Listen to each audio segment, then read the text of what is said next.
Alors, bonjour les amis, j'espère que vous avez la forme, j'espère que vous portez très bien. Ça fait toujours plaisir, toujours dans l'optique de d'avancer et mettre les choses très très loin. Voilà, j'ai rapidement évidemment de faire une courte vidéo sur ce qu'on appelle quoi le range, et spécialement le trading sur range.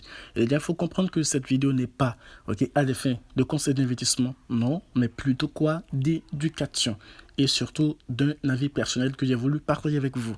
Voilà. Trading sur règne, de quoi c'est les questions? Lorsqu'on parle d'abord d'un règne, il faut comprendre que c'est ce qui matérialise une tendance latérale. Et plus précisément, parlant de tendance latérale, on fait référence à l'une des tendances en trading. Bien sûr, après la tendance haussière, tendance baissière, qui vient après, on appelle quoi?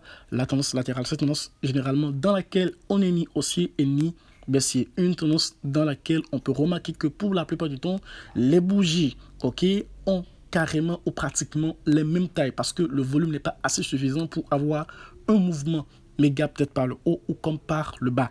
Mais bien évidemment, il faut comprendre que cette tendance n'est jamais toujours à perpétuité. C'est une tendance dans laquelle on évolue en un moment donné et après, on change toujours quoi de tendance. Voilà, on peut remarquer bien évidemment en dehors de cette tendance latérale qui évolue bien sûr notre actif TRB, on peut également voir un autre élément qui est bien sûr l'indicateur technique qu'on appelle la bande de Bollinger qui déjà sur notre graphique se resserre de plus en plus, elle devient quoi de plus en plus complexée.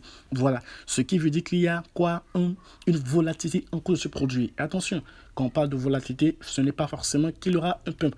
La volatilité veut juste dire qu'il y a un mouvement extraordinaire qui est en cours de se produire. Et pour cela, il faut comprendre que ce mouvement pourra être produit par le haut ou également par le bas. Est-ce qu'il faut comprendre? Trading sur range, il faut comprendre essentiellement que le range a deux niveaux de clés qu'il faut garder. Le haut du range, zone de résistance majeure, et le bas du range, zone de support majeur. La cassure du range sur le haut entraîne un signal d'achat, c'est pour pumper, alors qu'une cassure sur le bas serait quoi? Un signal de vente et c'est pour crasher. Toutefois, il faut comprendre que on peut également quoi déterminer la target théorique d'une cassure du range sur le haut. Par exemple, je vais vous montrer rapidement avant de finir. Voilà, on prend notre mesure et puis on le prend à partir du bas et puis on se pointe sur le haut du range. Ça nous fait potentiellement un 161%. Mais il faut comprendre que les 161%, ça prend en compte juste deux ranges. Voilà, c'est comme si on a transposé le range qui est juste en bas en haut.